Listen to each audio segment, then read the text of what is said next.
Whenever I was in college, I used to work doing some landscaping and lawn care with a friend of mine, Derek Templeton.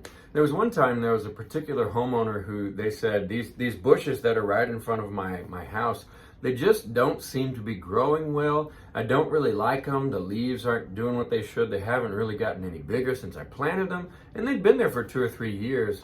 And he said, just dig them up. I'm going to change the landscape in the front. So we did. We went and we started digging up the first one of those bushes.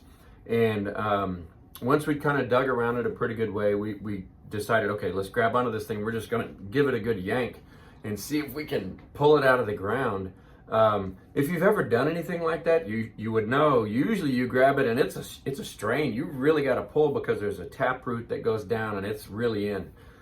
So we grab a hold of this thing and we go to strain, and when we did, we pulled it out and almost over our heads and just nearly through it.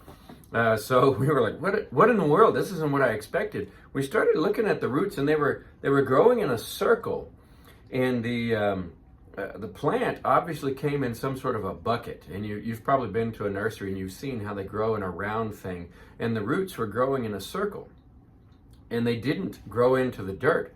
And so we thought, well, let's just see if we can pull the next one up out of the ground. And so we sort of took turns and we grabbed the next one, and we thought, if I can yank it up, I'm going to throw it as far as I can. So we ended up throwing these things up, 10 or 12 feet up in the air as we were pulling them up out of the front of this house. And it was, all of them were the same. None of the roots, they were growing in circle. None of the roots were growing into the ground. And so they were very easy to uproot and literally throw up in the air. And it was kind of an interesting experience to see what happens to a plant whenever its roots are not doing what they're supposed to do. So anyway, just a fun story that I wanted to share, and hopefully it helps kind of explain some of the value of the root system of a plant or a tree.